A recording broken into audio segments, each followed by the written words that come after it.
Good morning, Math 105 students. It's good to see you again.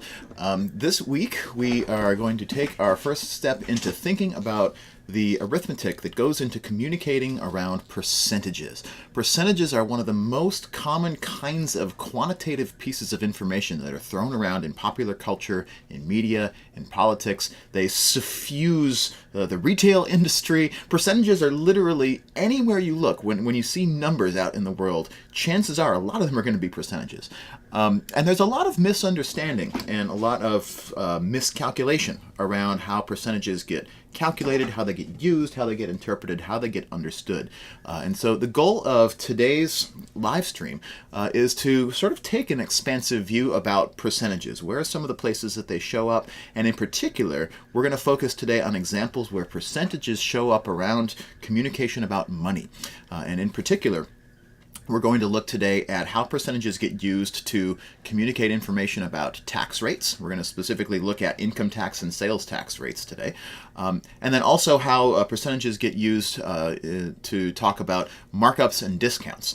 Because the big difference, I think what a lot of students of math struggle with when they think about how percentages work and how to use and understand them, is the difference between taking a percent of something and computing a percent change in something. Right? So that's a crucial distinction that I want to make right off the bat in our discussion today in the live stream. And then we're going to go on and look at a lot of those kinds of examples, including some drawn from popular culture and politics, in how percentages get used, understood, and communicated. So here's my agenda for our time together today. The first is, again, I want to talk about percentages and what's the difference between percentage of and percentage more or percentage less. So using a percentage to compare two quantities, or using a percentage to discuss changes in a quantity. Then we're going to talk about income taxes, which is really a percent of kind of question. And what I want to do today is use the example that just was a very recent example that Congresswoman Alexandria Ocasio-Cortez has proposed a new top income tax bracket at a 70% marginal tax rate. So we're going to take that proposal apart. I mean, it's not really a proposal yet because she hasn't put it on paper, but we would sort of take a stab at it and see what would that proposal mean for wage earners at various places on the income tax spectrum. So this is going to be a good chance for us to take a look at how income taxes actually work. If you haven't filed your 2018 tax return yet, then this can give you a little bit of an insight into how that income tax gets calculated. And then I want to go forward and talk about percentage change problems, using the ideas of discounts and markups and interest to motivate those. So those are the two big ways that we're going to talk about percentages: to communicate ratios and proportions, such as in the examples of tax rates, and then also to talk about how quantities change by talking about interest, talking about markups, and talking about discounts. So almost all of our examples today have to do with money. Which, at least for me, makes them interesting examples, because after all, money examples are something that everyone deals with at one point or another. You can't really get through a week without having to think about money in some way or another. So if you're watching this live stream today via Twitch and you're not one of my students, you can feel free to contribute any questions that you might have along the way into the Twitch chat, and I'll be able to see them. If you're my student this semester in Math 105, then the best place for you to contribute during this live stream is in the Slack channel. The Doctor's Office channel has a place for your questions. I will respond to those in real time as best that I can as we go along. So let's get started with just thinking about the definition of a percent. Let me real quickly get my browser window out of the way here. So again, some of the slides that I have in here are drawn from the the open resources that Knewton Alta provides. So they link up with the instructional materials that are in our Knewton Alta account.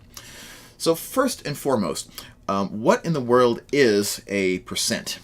What is it that we mean when we talk about a percent? So again, the way that I think about this, there is a big difference between percent of and percent change. And that's the difference that I want to make sure we get a chance to really go deep on during today's session. But both of them are powered by the very same idea, that when I talk about what a percent is nothing more than a ratio whose denominator is 100. Okay, so there's two words that are mathematically charged in that sentence there, ratio and denominator. So let me unpack that a little bit and talk about what these two words are doing for us here. First of all, a ratio is to be thought of as a comparison. So when I say the word ratio, what I'm really doing is I'm taking two numbers that have the same sign. So either they're both going to be positive numbers or they're both going to be negative numbers. But I'm taking two numbers and I'm forming a comparison between the two of them of a particular type. The way that we compare two numbers in a ratio is by dividing. A comparison via division. That's kind of how I think about what a ratio is. So just as an example, if I'm twice as old as you are, which might be the case if you're a freshman and you're taking my class this semester, and now I really feel old saying that. But if I'm twice as old as you are, then what that would mean is that when you divide, so there's the division bit, when you divide my age divided by your age, you would get the number 2. That number 2 would be the ratio of my age to your age, right? So when I compare two numbers by dividing one and the other, what I get, the result, is called a ratio. And we can use that ratio to communicate about how much bigger or smaller one of those quantities is than the other. This is a key way that we're going to compare quantities going forward, because anytime percentages are in the mix, all of our comparisons that we make are going to be comparisons via division. Whereas before we compared a lot of quantities on the basis of their amount using subtraction. Now we're going to be comparing quantities on the basis of their relative magnitude by dividing. So that's the word ratio. And then the word denominator here is just a suggestion of what is being divided by. That's not a perfect English sentence because of that dangling preposition there at the end, the by. But just let's, as an example, I'm going to use the example I just talked about. If my age is, all right, I'm going to admit I'm 39. I just turned 39 a couple of weeks ago. So I'm getting a lot closer to 40 than I ever used to be. But I'm hoping I will stay 39 for the rest of my life. So if my age is 39, and let's say that your age is 19. If I want to form a ratio that describes the comparison of my age to your age, I have two options for how to make that comparison. I could divide 39 by 19, which is the first way that I was thinking about how this comparison works. And if I just pull up a calculator, or maybe I'll just use my phone calculator real quick, 39 divided by 19. I'm going to go super high-tech, low-tech here. So 39 divided by 19 equals, all right, so I end up getting this number when I divide 39 by 19, 2.052. I'm just going to round that to a couple of decimal places. So 2.052. And so that's one example of a ratio that compares my age to your age. And the way that I would communicate in words about that number is I would say something like the following. My age is 2.052 times. So when you see the word times as part of a comparative sentence, that's usually an indicator that the arithmetic that's being used in that comparison is multiplication and division. 2.052 times as large as yours.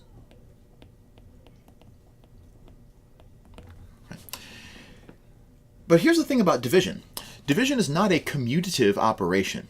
When a mathematician says that, what it means is I get a different answer if I divide 39 by 19, for example, than if I were to divide 19 by 39.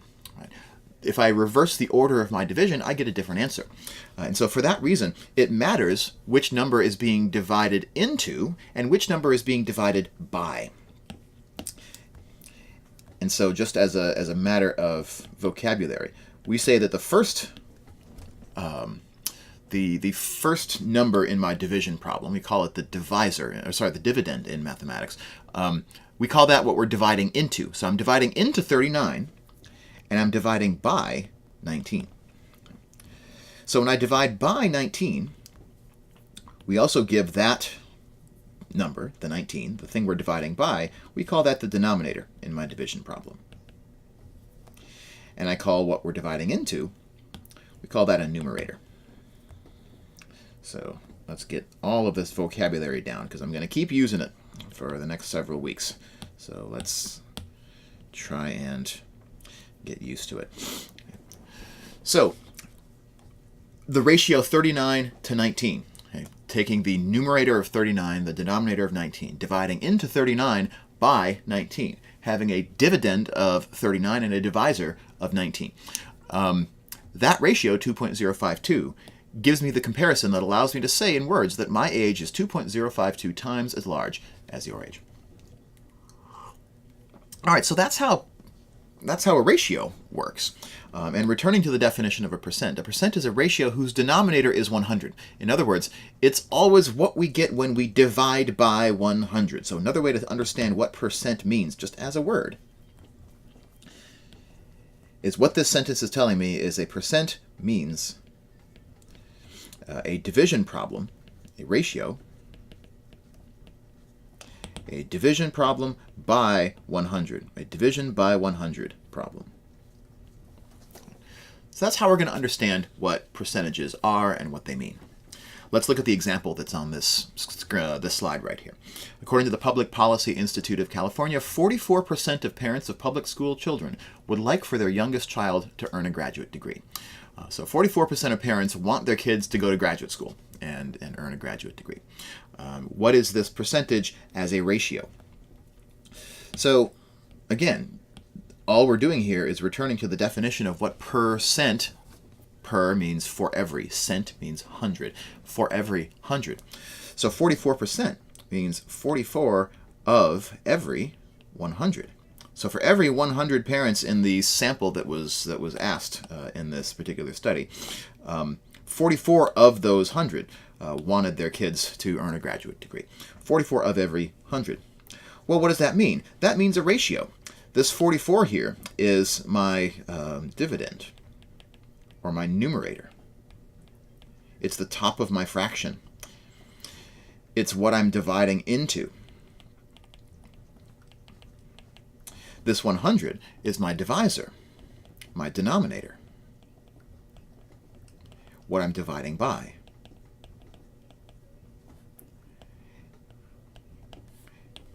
And so all we do to get a fraction, a ratio, out of this problem is just do what this language here is suggesting that we do. That we're just going to divide 44 by 100. And before you reach for your calculator, that's actually not what if you reach for your calculator and ask it this question, the calculator is going to spit out a decimal. Which, okay, I mean, that's not what we're asking for here, but in other circumstances it might be. If I ask my calculator for that decimal, it's going to give me the number 0.44. But on the other hand, if we want to understand it as a ratio, that means understanding it as a fraction. And understanding it as a fraction means nothing more than just rewriting the numerator on the top of a fraction bar and the denominator on the bottom of a fraction bar. 44 over 100. And for me, for the purposes of this example, that'll be enough. So 44 over 100 is a fraction, a ratio, that represents the same thing as this percentage, 44%. Now, of course, if we were going deeper into fractions right now, we could do the optional step of reducing this fraction into its lowest terms, which I could do just by dividing the numerator and the denominator by its greatest common factor, which is 4. And if I were to do that, I would reduce this down to 11 over 25. But that's a step that comes at the end in our simplification process. I don't care about that step so much today. What I want you to focus the most on, because as soon as you start focusing too much on fractions, people's brains lock up, because fractions are one of those classic topics that really gets, honestly, overemphasized in a lot of math classrooms. I care most that you're able to figure out what fractions have to do with these questions and how to convert between a percentage and a ratio or a fraction, regardless of whether that fraction is simplified or regardless of whether you do anything else with that fraction arithmetically this week. Just get that translation from back and forth between percentages and fractions. Get that down and you'll be in good shape. So this is what percentages are and what they have to do with ratios and fractions. And so we're ready at this point then to already sort of move forward. We'll do one more quick example, and then we're going to start talking about income taxes. So just here's another example. In 2018, out of every 100 voters that went to the polls to vote in the general election in 2018 in the U.S., oh, that's weird. This says 2016 again. Let's just edit this problem to say, in 2018, 58 out of every 100 voters went to the polls. Write this as a ratio and then write it as a percent. So again, we're giving communication here in the verbal context. So they haven't given us really a number. They've given us just a sentence. 58 out of every 100 voters. So 58 out of every. So out of every is another sort of key phrase that when you see it in verbal context, it tends to mean that there's a ratio at foot. So out of every tends to indicate a division problem. So 58 out of every 100 is 58 per every 100, or 58 per cent, if you like. So 58 divided by 100 is the division problem that represents this, which as a fraction, of course, would be nothing more than 58 in the numerator and 100 in the denominator, with the fraction bar now standing in for that division sign. That is what a fraction bar is, after all. It's nothing more than a division symbol. And so there it is as a ratio. And if I were to write this as a percent, well, fortunately for us, we already have a denominator of 100. 100 is already the denominator. We're already dividing by 100. And when 100 is the denominator, the numerator, the dividend, the thing we're dividing into, that numerator is exactly the percent. So dividing by 100, another way to think about this, is this division by 100 is the same thing as a percentage sign. So this orange box is nothing more than what we mean by a percent. And so what we're left with here at the end of the day is nothing more than 58%.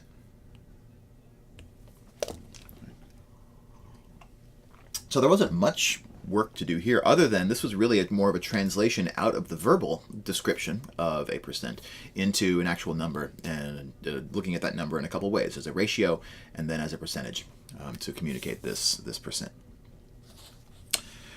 All right, one more example just to see what some of the other nuances are in figuring out what where a percentage comes from and how to understand it.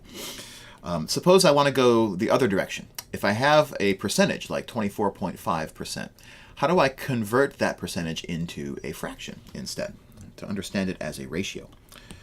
Well, again, remember the principle that percent really means the same thing as division by 100. So anytime you see a percent sign, you can replace that percent sign with the second half of a division problem, a division symbol and a denominator or a divisor of 100. So in this example, to convert 24.5% to a fraction, what I'm going to do is I'm going to take that percent sign that's written right here, and I'm just going to replace that percent sign with this second half of a division problem, a division sign and a divisor of 100. What's the dividend? What am I dividing into? Well, that's what the 24.5 is telling me. So to convert that percentage into a fraction, I'm just going to divide 24.5 divided by 100. And again, don't reach for your calculator. Make it into a fraction, a ratio. So turn that fraction bar turn that division sign rather, into a fraction bar. My denominator is 100. That came from my percent, right? From the meaning of the word percent. Cent there meaning 100. And then my numerator is 24.5. So if the question is to turn that percentage into a fraction, then we are done in a sense, right? Because now I have a fraction. I have a numerator, I have a denominator. And the only thing that looks sort of out of sorts about this fraction is that the numerator, 24.5, is not a whole number. So if we were really interested in making this what a mathematician would call a rational number, a representation of a rational number, we would want the numerator and the denominator to be whole numbers rather than decimals that have something after the decimal point. So an option. So again, I'm going to put this on the table as an option because I don't want you to focus on this step, just to know that it's available to us. And the option here is to make these into whole numbers. And one way I could make it into a whole number is I could move this decimal point on the 24.5 one space to the right. Moving a decimal point one space to the right is the same thing as multiplying by 10. This isn't the only way to make me a whole number in the numerator, but it's a convenient way because the digits in my fraction, in my numerator and denominator, all remain the same. All that happens is that we end up moving some decimal points. So 24.5, when I multiply it by 10, that decimal is going to shift one spot over to the right and give me 245. Meanwhile, 100, whose decimal point is right here, if I move its decimal point one space to the right, it's going to create a new 0 in front of that 100, and it's going to give me 1,000 as my denominator. So there is another way to understand this thing as a fraction, 245 over 1,000. Of course, that's not a fraction in lowest terms. If we wanted it in its lowest terms, we would have to divide the numerator and the denominator by 5, and we would get something like 370 over 500. No, that doesn't sound right. I would get 484. Sorry. I would get 49 over 200. Sorry, doing a little mental math there on the fly. But I don't care about that lowest terms. For the sake of this week, I don't care about having your fractions in lowest terms. I care most about you're able to translate between percentages and fractions. One more example before we start talking about taxes. This example comes from the Bridgewater State University Fact Book. According to the BSU Fact Book, in the year 2018, so the entering freshman class of this past fall, BSU had 9,558 undergraduate students, and of those, 5,617 of them were female students. And so I want to know, what is this ratio as a percent? Because this would be probably the most illuminating way of communicating just how many Bridgewater undergraduate students are female. Right? Because on the one hand, the amount, so here's the distinction that I want to drive home with this example. The amount of female students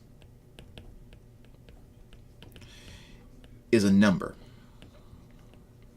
right? The number 5,617. 5,617. The problem is that just having a single amount doesn't put that number into context. If Bridgewater State has 5,617 female students, we might draw a different conclusion from that amount than if, I don't know, UMass Amherst had 5,617 students, female students. Because BSU is a smaller school than UMass Amherst. And so if we have the same number of female students at BSU as they had at UMass Amherst, we don't, but if we did, then the female students would make up a much smaller proportion of the student body at UMass Amherst if we were to compare that 5,617 to UMass Amherst student body population, which is 15 or 20,000 students, versus if we compared it to Bridgewater's undergraduate population, which is 9,500 students. Right? So what percentages do that amounts do not is they put these amounts, these numbers, into their context by comparing, usually by comparing a part of something to the whole of something. In this example, a part of the undergraduate student body, 5,600 female students, to the whole of the undergraduate student body, the 9,558. So that amount is not necessarily contextual, right? What we want is we want the proportion. How does the number of female students compare to the total number of students? That's the benefit, proportion of female students. And again, when you see the word proportion, That's yet another synonym that we have in mathematics for the word ratio. And when you hear the word ratio, we know that what we're doing is dividing, using a division to compare one number to another. And so, the numbers that I'll compare are, again, my part, my 5,617 female students, to my whole, 9,558. Right? So if we think about this as a comparison of a part to a whole, that's the part and that's the whole. Right? So this is another way to think about what ratios are, right? Is a comparison of a part of something to the whole of that thing.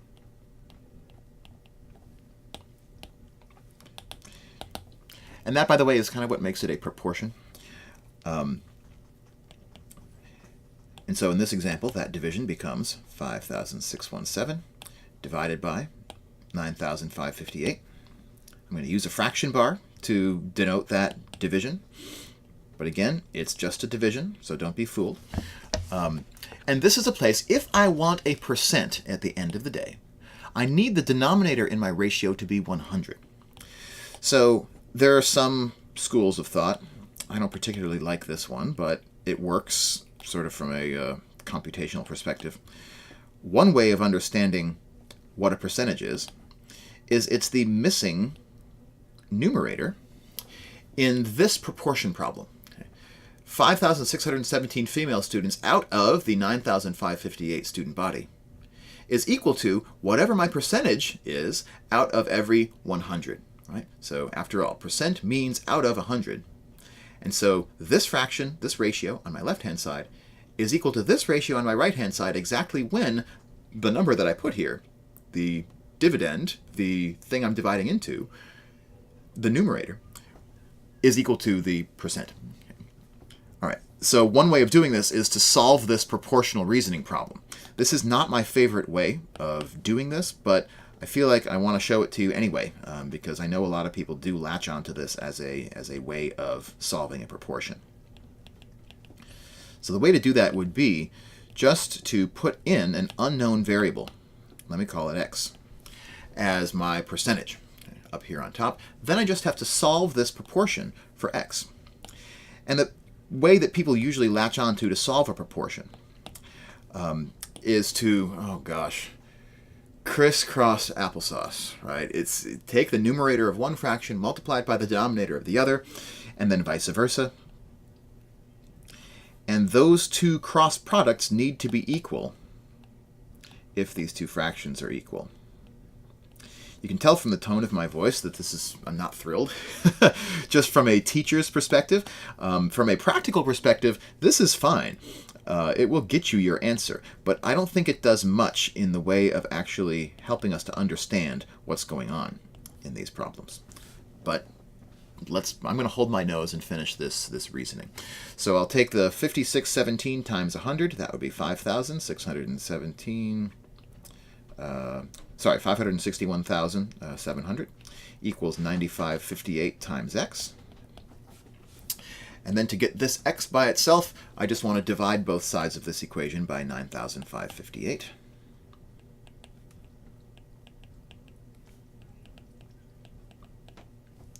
And when I do that, I'll get the x by itself, and I'll just need to pick up a calculator to do 561,700 divided by 9,558. So 561,700 divided by 9,558. And clearly I didn't do that right. 561,700. 700 divided by 9,558. Oh, yeah, okay. So that's the number that I get when I do out that division problem, 58.7675.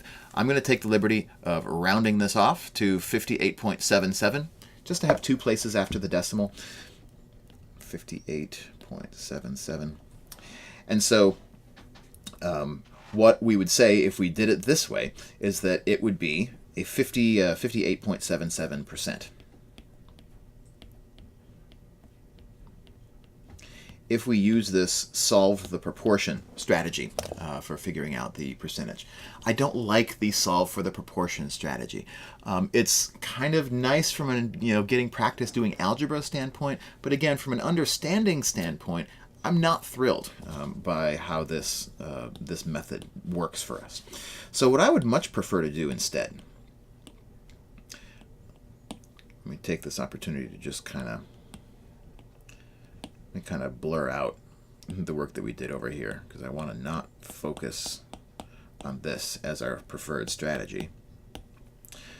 What I'd much rather do is I'd much rather just do this division problem. If we're going to use a calculator to do this anyway, let's just do this division problem. 5617 divided by 9558.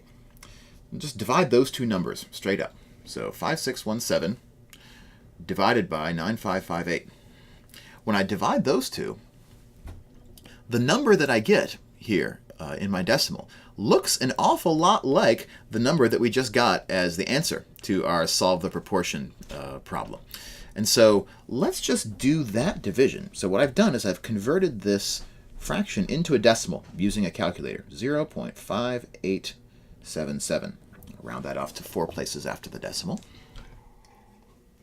And now maybe you can instantly see what is the relationship between this decimal and our final answer, which is percentage. They have the same digits, same significant digits. It's just that the decimal point is in a different spot. So here's how I like to think about what's going on there. If I want to put in a percent sign at the end of my number, I can't just throw it there and be done, because percent means something. It means that there is a arithmetic operation happening, namely a division by 100. So if I put this percent sign in there, it would be the same thing as dividing this number by 100. But that would change my number. It would change my answer. So I need to offset this. If I'm going to divide by 100, if I want to keep my quantity the same, I also need to multiply by 100. So here's how I like to think of what's about to happen. I like to think of it as a combination of two things. I want to multiply by 100, and then I also want to divide by 100. And if I did those two things in succession, they would cancel one another out, and I haven't therefore changed the value of my number, the value of my ratio. But on the one hand, this division by 100, I'm going to contextualize as a percent sign. I'm just going to write that division by 100 as a percent sign. And then the arithmetic I have to do is to multiply 0.5877 times 100. And fortunately, multiplication by 100 is a pretty simple thing to do mentally, because it only means that we're going to move the decimal point over 2 spots. So when I multiply 0.5877 by 100, what I get is 58.77. Which again agrees with the answer that we got when we did crisscross applesauce and I wanted to go hit my head against a wall. So I don't, at the end of the day, it doesn't matter to me which of these techniques that you take out of this class with you into the world. I just want to suggest that thinking about doing it in this way, it forces you to confront, again, the meaning of what percentage actually is. And that is beneficial to understanding. It's beneficial to being able to contend with percentages when you see them used by other people in the world as well. So ultimately, I don't mind which way you use, but I do prefer my way over the crisscross applesauce. I'm going to pause right here real quickly to see if you're watching this live and you have some questions about percentages so far and how they work. Now is a good time to drop those into the stream. I'm going to take just about a 15 or 20 second pause, and then we're going to go forward and start talking about income taxes and Congresswoman Alexandria Ocasio-Cortez. So let's take a quick pause. If you have questions, drop them in the Twitch chat or in the Doctor's Office channel on Slack if you're my current student.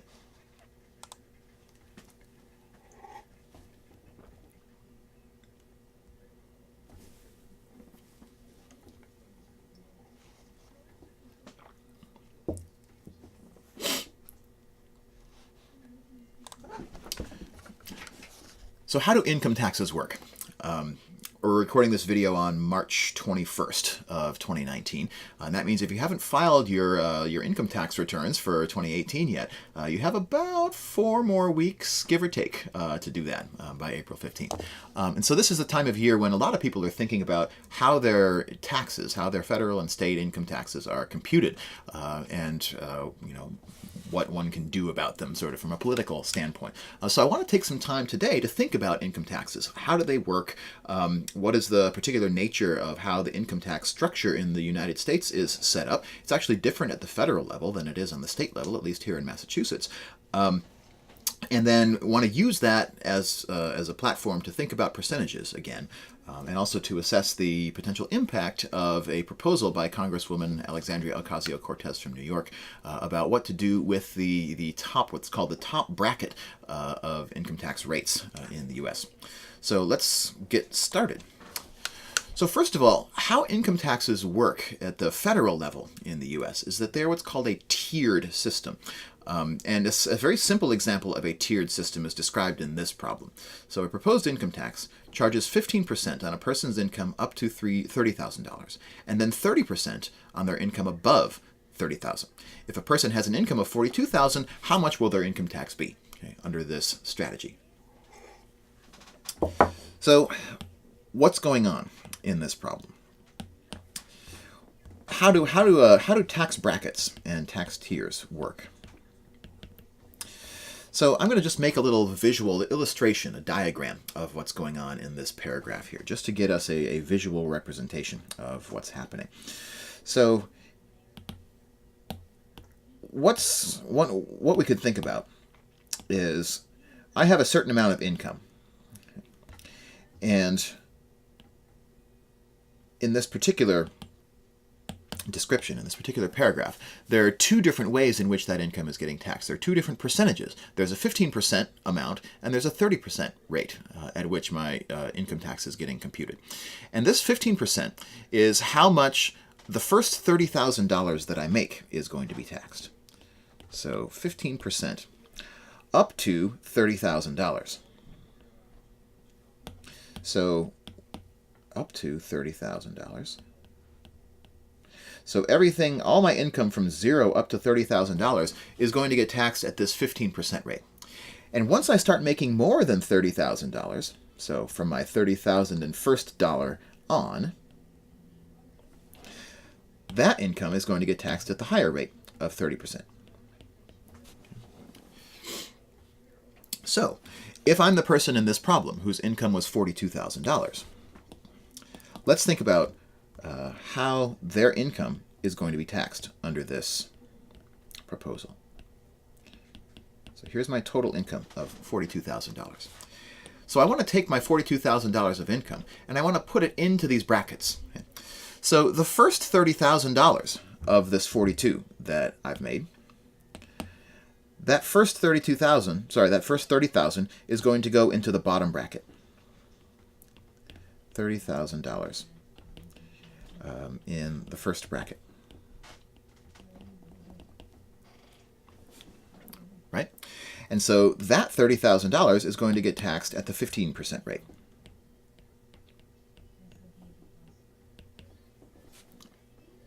But since I made more than $30,000 in this particular example, I have some excess income. This $30,000 doesn't account for my entire $42,000 worth of income last year. And so I have more income, and that rest of that income has to go into the next highest bracket. Well, how much income haven't I accounted for yet? Out of my $42,000, the amount that didn't go into the first bracket is the difference. So since this is a amount here, we're going to subtract to compare these 2 numbers. 42,000 minus 30,000, that's 12. So there's an additional $12,000. And that additional $12,000 goes into the next higher tax bracket. So that $12,000 is going to go into the second.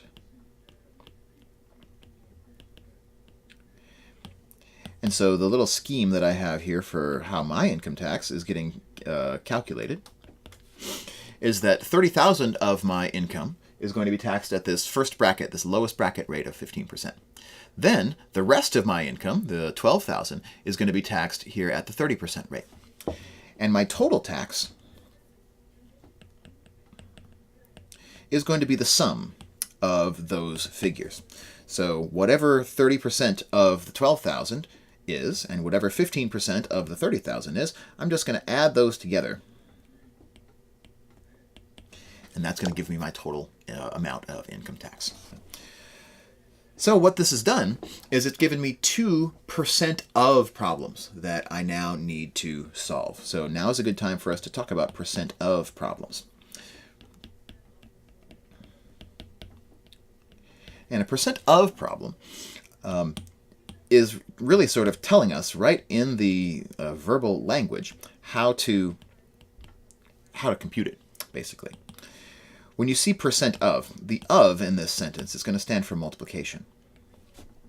And of course, percent, as it always does, is going to stand for division by 100, right?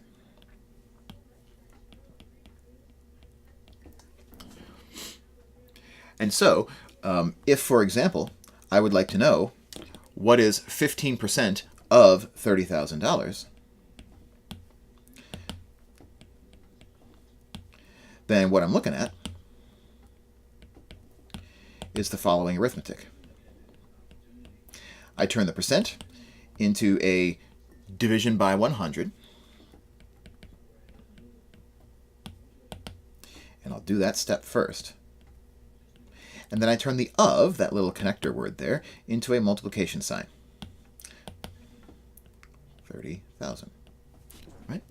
And so the amount of my income tax on this first 30,000 is going to be 15 divided by 100. So that quotient is going to give me 0.15. And then I multiply that number by 30,000. And so we can pull out our technology, or we can use a little mental math, which is what I'm going to do. 0.15 times 30,000 is going to give me 4,500. And so the meaning of that number then is that my first $30,000 of income in this example is going to incur a total income tax amount of $4,500.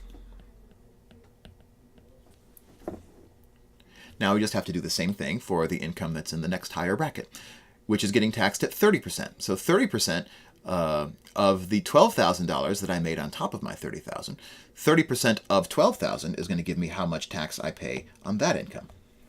So let's compute that as well. 30% of 12,000. I'm going to be careful here again with the order of operations. That percent sign turns into a division by 100. So 30 divided by 100. The of turns into a multiplication sign. I've got 12,000 over here. So we'll do 30 divided by 100. That's going to be 0.3. I'm going to multiply that by 12,000. I do that calculation, and what I get is 3,600.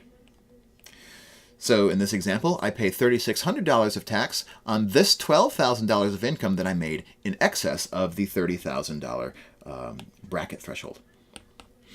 So that $3,600 is going to go here. And so the total amount of my income tax is just going to be what I get by adding these two numbers together. 3,600 plus 4,500. My total tax is going to be $8,100.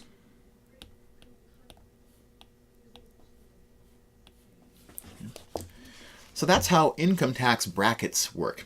The brackets just divide up the various income ranges that you can make and give different ranges of income, different tax rates, different tax amounts. And this particular scheme, by the way, just to get a word out there that's in the political discourse already, this particular scheme, because the tax rates go up as the brackets get higher, is called a progressive tax.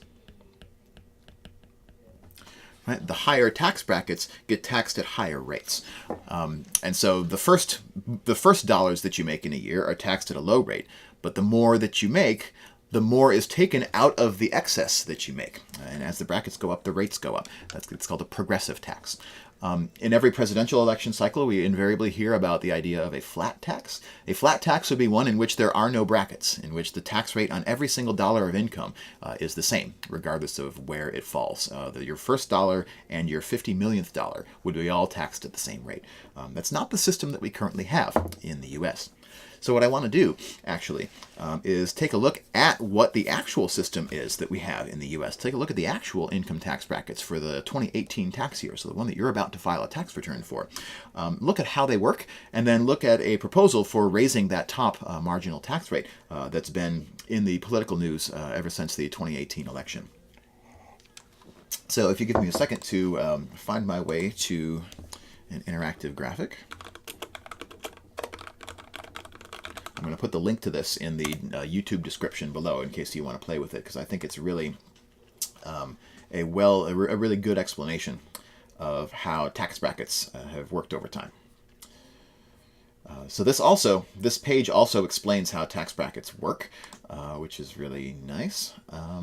Where's the one that I'm looking for here?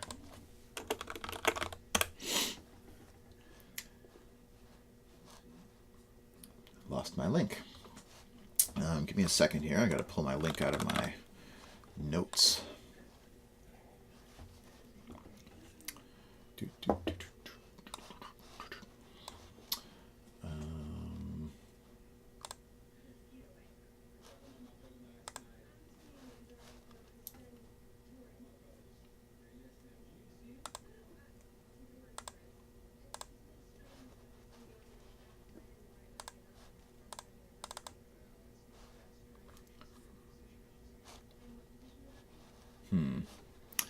I'm having trouble finding it now. Just give me one more second here. I promise this is worth the wait. The problem with live streaming, though, is that you all have to sit there without much to do while I try and find this link. I just had it a little while ago.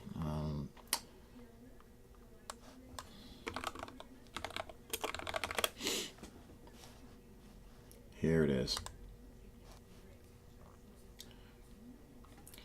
All right. All right, so this comes from Vox.com, who I think did a really good job of kind of explaining, using a visual, how this works. They had published this during the 2018 election cycle, so you can kind of see the influence. They've got some of the 2016 presidential candidates illustrated here, and talking about the various sort of tax bracket system and how they work. So here on this slide, on this part of their description, is a illustration of the current tax code, the current set of tax brackets that exist in the U.S. And unlike our last example, in which there was just two brackets, there was a 15% bracket and then a 30% bracket, and that was it. That was a simplified version of what the actual tax code is in the U.S. In 2018, there's 6 different brackets. So what this is showing is that the first income that you make in a year is taxed at 10%. Once you cross $14,000 of income, now you're in a 12% tax bracket. You cross $52,000, you're in a 22% bracket, and up and up. And the top threshold happens at $200,000 of income, at which you begin to be taxed at a 35% rate.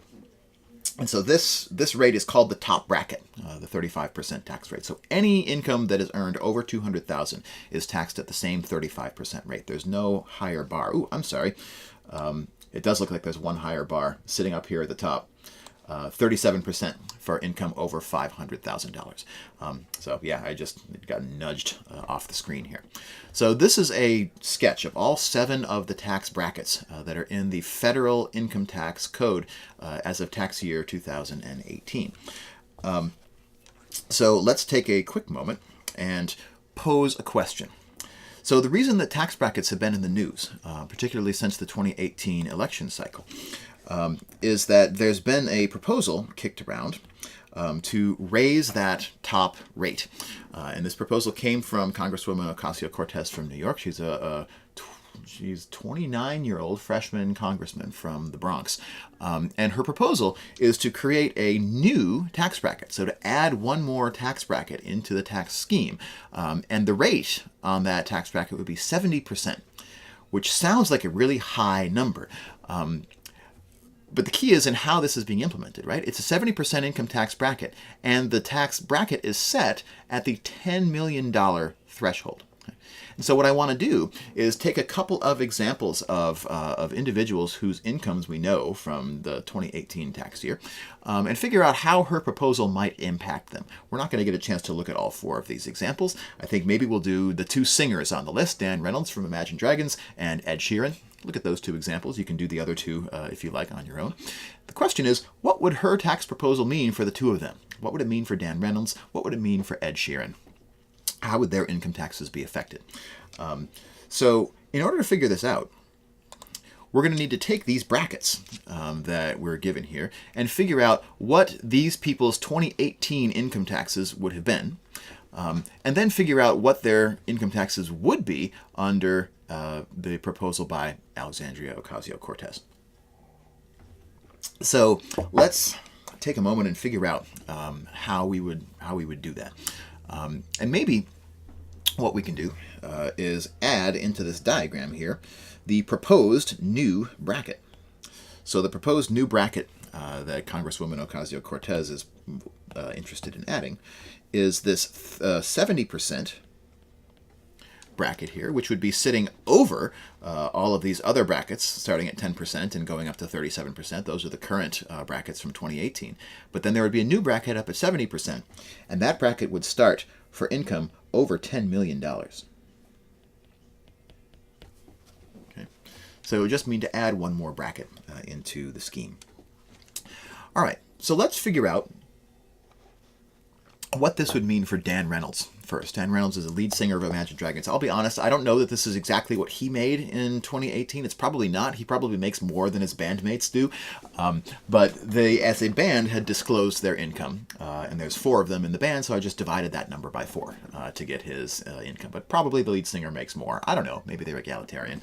And so my question, first of all, would be, how would adding this new top rate affect him? What would happen to his income if we added a new tax bracket at 70% over $10 million? Well, if I imagine what would happen to his money, his $9.125 million, the first $14,000 of it we would put into the bottom bracket down here, the $0 to $14,000 bracket. The next amount we would go into the next bracket up to $52,000. Then I would put more income into the next bracket up to the $83,000. I'd put more into the next bracket up to $158,000, the next bracket up to $200,000, the next bracket up to $500,000, and then all the rest of his income over $500,000 we would put over that line until we get up to $10 million. And then if he has income over $10 million, it would go into the Congresswoman's proposed new bracket. The problem for Dan Reynolds, or I guess the good news for Dan Reynolds, is that he didn't even make $10 million in 2018.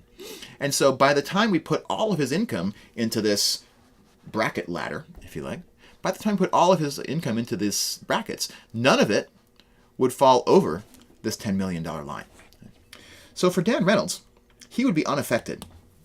There'd be no change in his income tax under her proposal, because he didn't make $10 million in the year 2018. If her proposal were implemented, I would have no change in my income taxes because I didn't make $10 million in 2018. Maybe I'll make $10 million this year. I doubt it. And so that means that, one way of understanding what her proposal is doing is for all taxpayers who don't make $10 million or more in income, for all those taxpayers, they would be unaffected by a proposal that just added a 70% marginal tax rate over $10 million. Right? If you don't make $10 million, her proposal doesn't change a thing. Your income taxes are the same as they would have been before the implementation of that new bracket. But on the other hand, if you're Ed Sheeran, who is, on Forbes' top 10 list of the top highest earning celebrities in 2018, he earned $110 million of income. Ed Sheeran would have sort of a different perspective on what would be happening under her proposal. So let's take a moment and figure out how Ed Sheeran's income would be affected by this. So let me take a quick moment and just go get a snapshot of this tax brackets, just so that I can put a snapshot onto our screen here. Bear with me for a second. By the way, the other thing that I like, while I'm getting this ready, the other thing I like about this Vox article is it also shows how the tax brackets have evolved over time. Because there used to be, once upon a time, a ton of brackets in the federal tax code. There's 7 right now, brackets as of 2018. But if you look back at history, let me zoom back out here because I think that we're losing some context. If you look back under previous presidential administrations, like under FDR during World War II, or Harry Truman, or Woodrow Wilson in World War I, look at how many tax brackets there were back in the day. There were dozens and dozens of dozens as you climb the ladder of different tax rates as you get higher and higher. So the big change really happened under the Reagan administration, Reagan and George H.W. Bush. Actually, during the early part of the H.W. Bush years, we actually went down to just 2 brackets. So a federal tax code that was actually the same, it's just as simple as the 2 bracket example that we sort of led off with a few minutes ago. So the tax code is more complicated now than it was in the early 90s, but much less complicated than it was way back during, say, World Wars I and II. So again, let me get a quick snapshot of those brackets. We'll figure out what Ed Sheeran would have paid in income tax, and then we're going to go forward and talk a little bit about percentage change before we wrap up today's stream. Okay. All right, let's see if this is going to let me drop it onto my canvas. All right, so let's get our browser window gone. And let's add in these tax brackets. Okay, we're in business. So let's figure out Ed Sheeran's income tax from 2018. So he made $110 million in 2018 of income. If you're into tax and finance, we have to make a bunch of assumptions here. We have to assume that all of that income actually ends up being taxable. That is probably not actually the case, but we'll make that assumption for now. So his $110 million is going to break down into these various brackets. And then we have to now add in the new bracket for the proposed new marginal tax rate. But his $110 million is going to get divided up among those brackets. The first $14,000 of it is going to go into this first bracket and be taxed at 10%. Then his income from 14 to 52, that chunk is going to get taxed at the 12% rate. Now, how much is there? How much is 52 minus 14? So I'm going to take and subtract those two. 52,000 minus 14,000 is going to give me 38,000. So this $38,000 of his income is going to get taxed at a 12% rate. In the next bracket, from 52 to 83, how much income is there? 83 minus 52, that's 31,000. So his next $31,000 of income is going to get taxed at the 22% rate. And then 158 minus 83, that's 75,000. His next $75,000 of income will get taxed at this 24% rate. And then 200 minus 158, that's going to be 42,000. The next 42,000 that he makes gets taxed at the 32% rate. Then from 200 to 500,000, that's a total of 300,000. This $300,000 is going to get taxed at the 35% rate. And then, since now Ocasio-Cortez is proposing adding a new bracket here, everything he makes from 500,000 to 10 million. So if I do that subtraction, I get 9,500,000. So this $9,500,000 is going to get taxed at the 37% rate. And then everything that he makes over 10 million is going to get taxed at the 70% rate. And now this is the only place where we need to know how much did he make, because it's over 10 million. 110 minus 10, so his 110 million of income minus 10 million, that gives him $100 million that's going to get taxed at Ocasio-Cortez's 70% top marginal tax rate. So we figured out, first of all, how to fill his income into these various tiers. Because he made 110 million, his income is higher than the highest bracket. So, of course, he's going to pay the total amount in all the brackets below it, and then the amount in the top bracket that he ends up paying is 100 million. Now let's do the percentage calculations to figure out how much was his actual income tax in each one of these brackets. So in the bottom bracket, 14,000 times 10%. Well, 10%, remember, is the same thing as 10 divided by 100, which if I do that on a calculator, I get 0.1. Let's do that same calculation for these other percentages as well. 12%, 0.12. 22%, 0.22. 24%, 0.24. 32%, 0.32. 35%, 0.35. 37%, 0.37. And then finally, 70%, which would be 0.7. So now here I've just taken those percentages and I've translated them into decimals just by turning the percent into a division by 100, which is always the meaning of the word percent. Now I have some multiplication to do. 14,000 times 0.1, for example. 14,000 times 0.1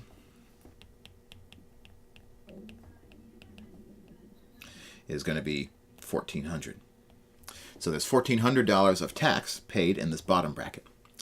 And then 38,000 times 0.12, which we, again, are going to need a calculator for. Let me see if my computer can just do that for me. 0.12 times 38,000 is 4,560. And so in this bracket here, I'm going to have 4,560. Then after that, I have 31,000 at the 22% rate. So that's 31,000 times 0.22. That's going to give me 6,820.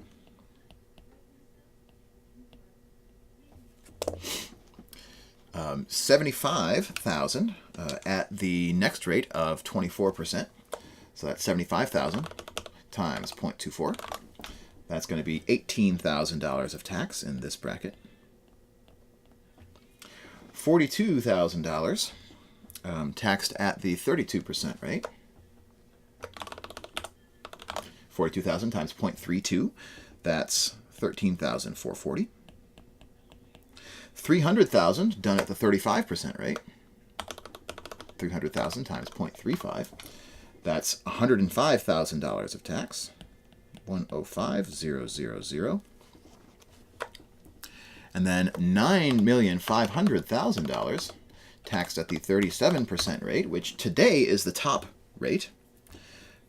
That's going to be 3515000. So $3.5 million of tax in that bracket. And then, so here is the meaning of AOC's proposal for Ed Sheeran. Is that this new bracket up here is going to create a new tax of $100,000 taxed, sorry, $100 million taxed at a 70% rate. 100,000 times 0.7, that's going to be 70,000. Sorry, I keep saying thousand, I mean million. Clearly, I don't talk about millions of dollars often enough. So the amount of tax that he pays in her new bracket up here on top is $70 million. Then all I have to do is add up all of these various amounts to figure out his total tax. So I'm going to do that again, just using a calculator. 70 million added to 3,515,000 added to 105,000 added to 13,440 added to 18,000 added to 6,820 added to 4,560 added to 1,400.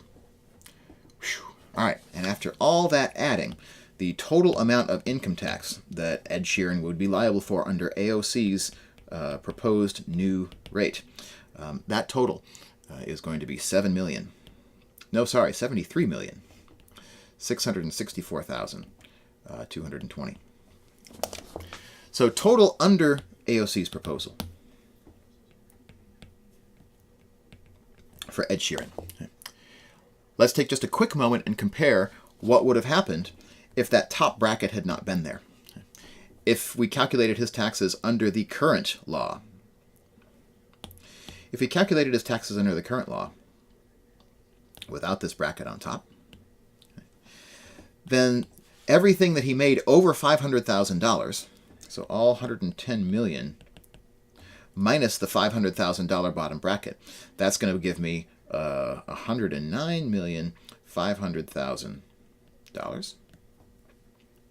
And that amount would have been taxed at the 37% rate, the existing top bracket. And so that amount is 109,500. It's 109,500,000 times 0.37. And so the amount of tax that he would have paid there under the existing tax code is 40,515. I keep saying thousand. 40,515,000.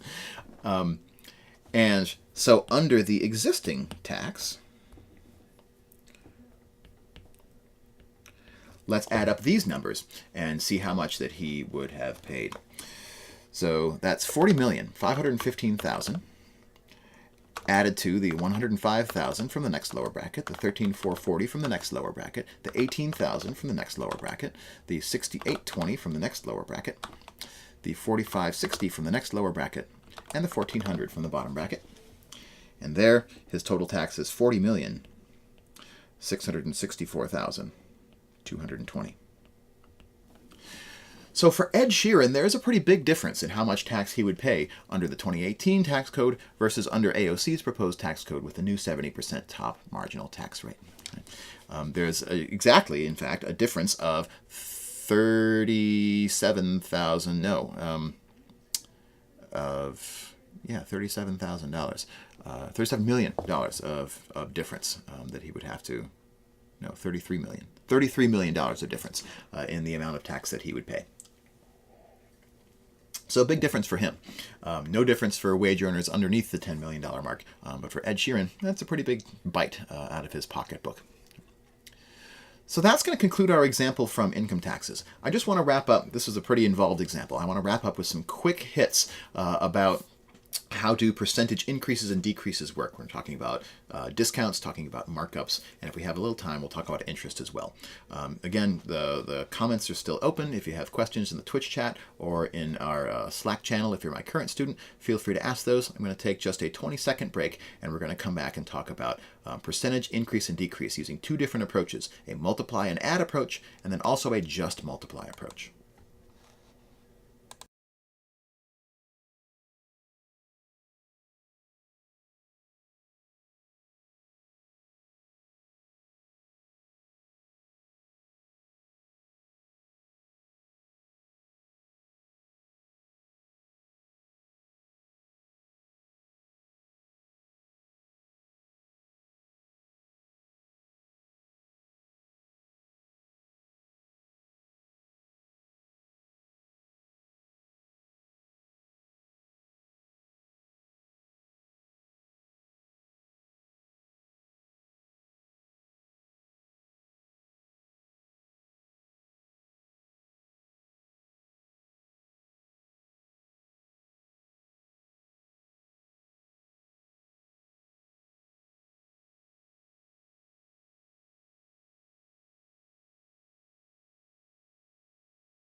And now I just realized that my microphone has been muted for the past 10 or so minutes. So let me just talk through this example one last time here for the record, so that I'll try to do this a little more quickly. We can wrap up today's stream. So in this last problem, there's a discounted price on a dress. The original dress was $140, discounted by 35%. What's the ultimate sales price? So the way in which you usually first learn how to compute discounts like this is you have the original price, you have the discount, which is a percent. It's not a dollar figure. And so before we can figure out the sales price, we have to figure out what is the amount of the discount. Because 35% is a rate, it's not an amount. Here we go. And so the question is, what is the basis on which I'm taking my 35%? Anytime you see a percent, you should always think to yourself, percent of what? Well, my 35% discount on my dress is 35% of the original price, of the original $140. So the amount of my discount, the amount of money that I'm going to save, is 35% of 140, which I can compute in the usual way, turning the percent into a division by 100, turning the of into a multiplication, 0.35 times 140, that's $49. So $49 is now the amount of my discount.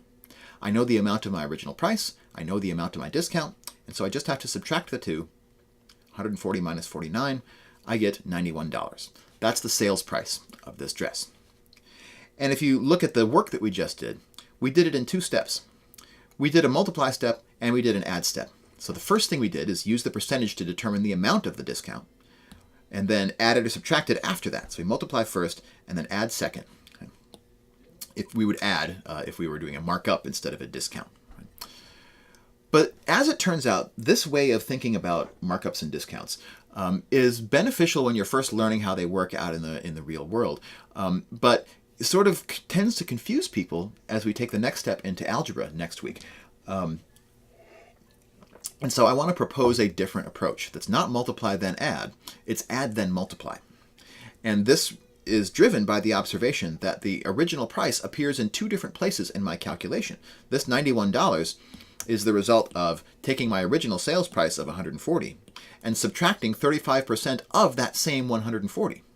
And since that factor appears in both of the terms in this algebraic expression, according to what we know about algebra, we can factor out that $140 outside of a pair of parentheses, undo the distributive property of multiplication over addition. And so when I do that, the missing factors inside are going to be, the missing factor from 140 to 140 is 1, and the missing factor from 140 to 0.35 times 140 is 0.35. But now, according to the order of operations, I can subtract first and multiply second because my subtraction is in parentheses. So 1 minus 0.35 is 0.65. And when I multiply 0.65 times 140, I again get $91, right? Same answer. But the difference is I've subtracted first and multiplied second. And so the add then multiply approach has us, instead of adding or subtracting amounts, we're adding or subtracting percentages instead. And that's good for a lot of reasons. One of the reasons is that we're always going to be adding or subtracting our percentage from the same whole amount, 100%. And then we're saving the multiplication step for the very end. And my favorite way of understanding what we're doing here is that we're getting around what the retailer wants us to think about. If I'm a retailer, I want you as the consumer to think about how much money you're saving, not think about how much money you're paying. That's why I say something like 35% off, because that's going to get you to think about 35% of 140. Your focus is going to be on this $49. Oh, I can save $49 if I buy this dress. But of course, the reality is it's not that you're saving $49. It's that you're paying $91. And so we can think of it in either way. 35% off is the same thing as 65% on, right? This 65% that's right here. So if you, instead of thinking about what you're saving, think about what you're paying on a percentage basis, this can turn a sort of what we often think of as a two-step problem into a one-step problem instead. So when I see a sign in the grocery store that says 10% off, instead of thinking about the 10%, I subtract that 10 from 100 and think about 90% instead. I'm not going to save 10%. I'm going to pay 90%. 25% off. Well, that's the same as paying 75%. 60% off. Actually, that sounds really good. That means paying 40%. So when I shift that mindset and do the subtraction or addition from 100% first, and then wait to multiply until the end, it turns out that method is going to be easier for us to build on as we start thinking next week about algebraic models of change in which the change is happening on a percentage or a proportional basis. So sorry for the microphone troubles in this sort of last phase of the video. I hope this last example was still useful. We're going to build on this as we go forward into the algebra of next week. And I look forward to talking about that with you in our next live stream, which I'm hoping will be next week on Wednesday.